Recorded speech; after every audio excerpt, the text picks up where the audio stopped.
बिस्मिल्लाहिर्रहमानिर्रहीम अस्सलामु अलैकुम। आप पाकिस्तान डेली न्यूज़ देख रहे हो। मेरा नाम है अब्दुल रहमान नाज़रीन। आज 16 अप्रैल है। अली अमीन गंडापुर साहब ने जी एक ऐलान कर दिया है कि इमरान खान साहब पीछे हटने को तैयार है पाकिस्तान के लिए और वो जल्द रिहा होंगे। अब इसके हवाले से क्या अली अमीन गंडापुर साहब जो है किसी डील का तासुर दे रहे हैं या वाकई जो है इमरान खान साहब पीछे हटने को तैयार है, पाकिस्तान के लिए वो पीछे हट रहे हैं? क्या मामलात है साइफर केस के हवाले से, तोशाखाना केस के हवाले से क्या तफसीलात हैं वो आपके सामने रखेंगे।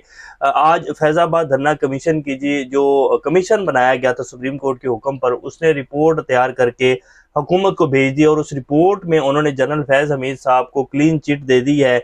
और अब काजी साहब कहाँ खड़े, हमारे जो चीफ जस्टिस ऑफ पाकिस्तान हैं, और उन्होंने कहा कि था कि जी हमारे मेरे खिलाफ जो रेफरेंस बनाया गया था फैज़ाबाद धरना केस की वजह से बनाया गया था और ये वो, और फिर उनकी प्रॉपर्टीज़ का वो सारा हिसाब किताब। तो इस हवाले से जो डिटेल्स हैं, जो कमीशन की रिपोर्ट है, वो भी आपके सामने रखेंगे।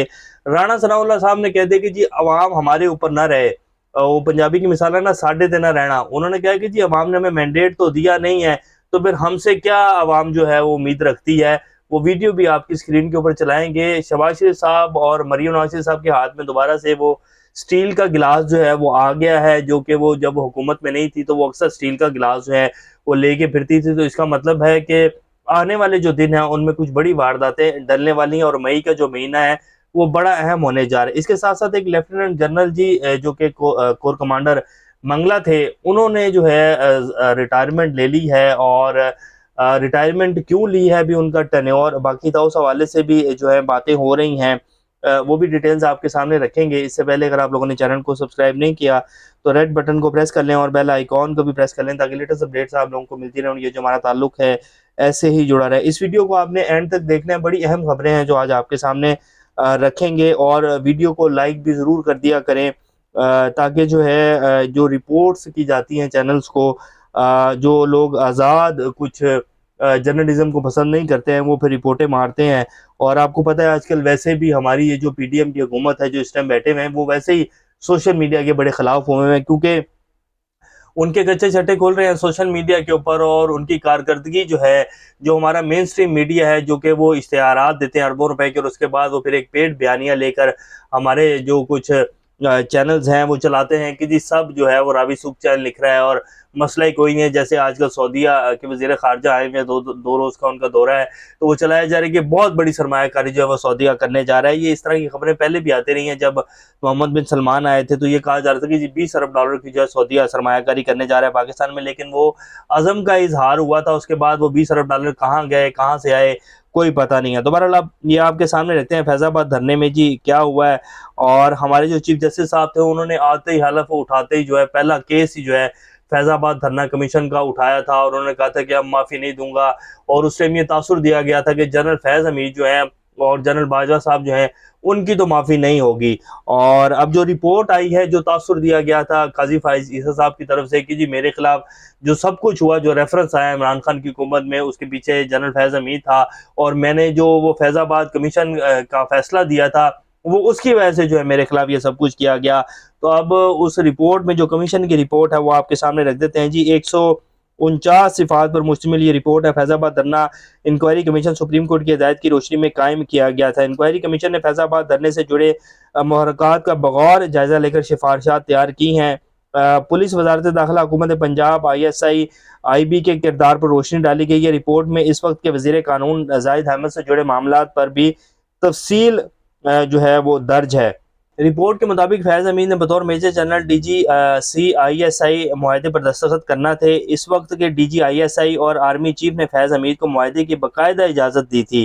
फैज़ाबाद यानी कि यहीं से ख़त्म हो गया कि जी इस वक्त के जो DG ISI थे और जो आर्मी चीफ थे उन्होंने इजाज़त दी थी। फैज़ हमीद का किरदार यहीं ख़त्म हो जाता है कि जी मुझे तो अफसरान के ऑर्डर थे, मुझे जो हुक्म दिया गया और मतहत जो होता है वो उसी हुक्म के ऊपर चलता है। तो उनका किरदार तो यहीं वाज़िया कर दिया कमीशन ने। फैज़ाबाद धरना इंक्वायरी कमीशन की रिपोर्ट में कहा गया कि फैज़ हमीद के दस्तखत पर वज़ीर दाखिला एहसन इकबाल और वज़ीर-ए-आज़म शाहिद खान अब्बासी ने भी इत्तफाक किया था। कमीशन ने अपनी रिपोर्ट में दी गई सिफारिशात में नेशनल एक्शन प्लान के तहत निकात पर अमल दरामद यकीनी बनाने पर जोर दिया। कमीशन ने सिफारिशात में police command and control system में कमजोरियों का भी अहाता किया गया।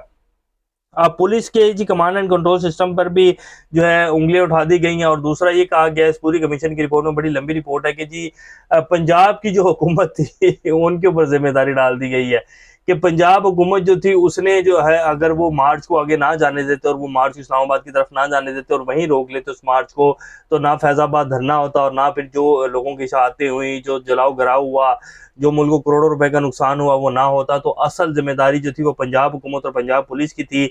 और पंजाब पुलिस और इस्लामाबाद पुलिस की जो है वो वो थी, कम्युनिकेशन थी, जिसकी वजह से जो है मार्च इस्लामाबाद में दाखिल हो गया और उसके बाद फैजाबाद धरना हुआ। तो सारी की सारी जिम्मेदारी जो है इस रिपोर्ट में या तो पुलिस के ऊपर डाल दी गई है या फिर पंजाब हुकूमत जो है उसके ऊपर डाल दी गई है। और जो है फिर ये भी कहा गया कि सोशल मीडिया के ऊपर बयानात दिए गए वज़ीर आज़म के खिलाफ और शाहिद खान अब्बासी और वज़रा के खिलाफ जो है बयानात दिए गए। बहरहाल इसमें जो है ये कहा गया कि जनरल फैज़ हमीद साहब का और आर्मी चीफ का कोई कसूर नहीं है इसमें।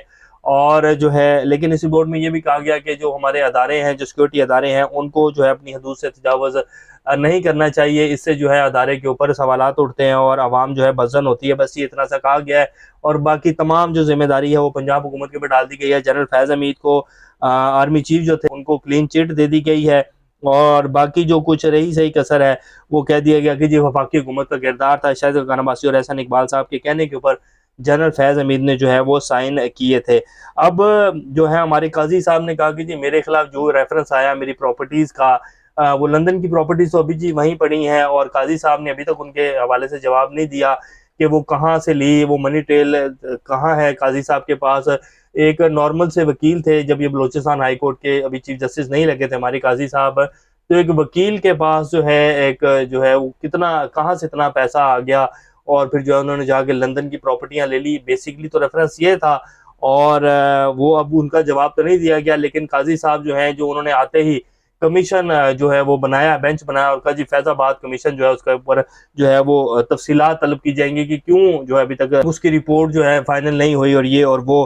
तो वो अब काजी साहब से बंदा पूछे कि जी अब आप कहाँ खड़े हैं और जो सारा वो नैरेटिव बनाया गया, मीडिया के कुछ सहाफ़ियों को कहा गया कि जी काजी साहब के साथ जो है फाइज़ साहब के साथ ये गलत हुआ और रेफरेंस आया और ये सब कुछ जो है फैजाबाद कमीशन की वजह से हुआ।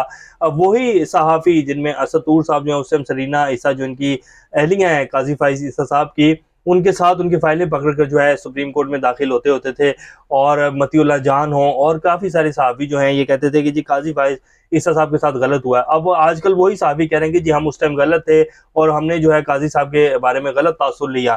तो अब बंदा काजी साहब से पूछ ले कि जी अब आप बताएं आप कहाँ खड़े हैं। तो ये जी फैज़ाबाद धरने की रिपोर्ट है और बाकी आपको पता ही है कि हमारे यहाँ कमीशन किस तरह काम करते हैं और किस तरह काम नहीं करते हैं और अदालतें जो हैं वो कितनी का आज़ाद हैं और सारा का सारा इल्ज़ाम जो है वो हुकूमत के ऊपर, सिविल यानी कि ब्यूरोक्रेसी के ऊपर और पंजाब हुकूमत पंजाब पुलिस के ऊपर डाल दिया गया है। और हमारे जो एक पाक फ़ौज है उसको बिल्कुल साइड के ऊपर कर दिया गया जी इनका कोई कसूर नहीं है।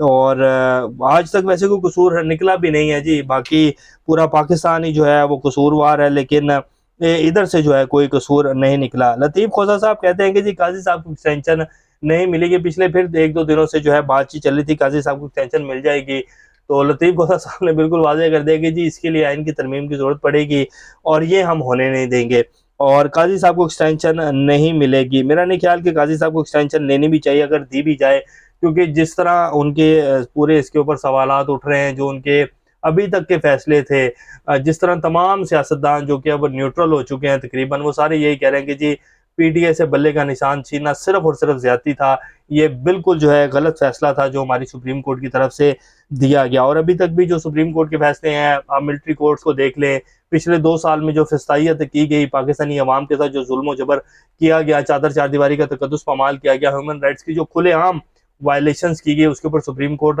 और हमारे काजी साहब जो आंखें बंद करके बैठे हुए ऐसे बैठे हुए कि कुछ हो ही नहीं रहा। हाँ, जब वो बात करते हैं, जब उनके खिलाफ सोशल मीडिया के ऊपर बात हो रहा है, फिर वो सोशल मीडिया को देखते हैं और अगर कहीं पाकिस्तानी अवाम ह्यूमन राइट्स के वायलेशंस के ऊपर बात हो जाए तो वो कहते हैं कि मैं सोशल मीडिया ही नहीं देखता हूँ। अब जी ये लास्ट में वीडियो है जो आपकी स्क्रीन के ऊपर चला देते हैं।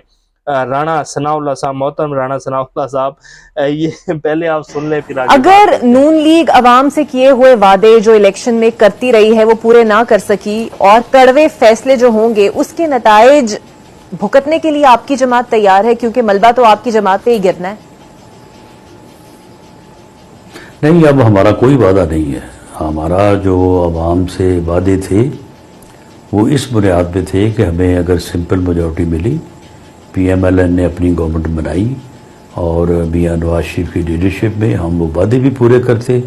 जी, तो ये आपने सुन ली है। राणा साहब कह रहे हैं जी अवाम ने हमें सादा अक्सरियत नहीं दिया, तो इसलिए अब अवाम जो है हमारे ऊपर न रहे, हमारी कोई जिम्मेदारी नहीं है कि हमने जो है अवाम से किए वादे पूरे करने हैं। हाँ, अगर नवाज शरीफ होते, हमें सादा अक्सरियत मिलती तो हम 2 साल में वादे पूरे कर लेने थे हमने, क्योंकि नवाज शरीफ साहब के पास जो है वो अलादीन का चिराग, और नवाज शरीफ साहब ने यूं करके रगड़ना था और पाकिस्तान में जो है दूध और सोने की जो है नहरें बह जानी थी, तेल निकल आना था पाकिस्तान में, तो बल्ले बल्ले हो जानी थी। लेकिन अब नवाज शरीफ तो है नहीं और शहबाज शरीफ साहब उनके भाई हैं, तो वो वादे पूरे नहीं कर सकते। बेसिकली उन्होंने ये बता दिया है कि शहबाज शरीफ साहब जो है वो कुछ नहीं करेंगे, सिर्फ आपको जो है वो ट्रक की बत्ती के पीछे लगा के रखेंगे और ये उनकी अहलियत है। तो इनके अपने ही वुज़रा जो हैं वो अपनी ही हुकूमत के ऊपर बरस रहे हैं और ये अभी तक इनसे तय ही नहीं हो पा रहा कि हुकूमत हमारी है या किसकी है। जावेद लतीफ़ साहब ने कह दिया कि जी हम तो कठपुतली हैं, और नवाज शरीफ साहब भी जो है वो इसी बात का इजहार कर रहे हैं।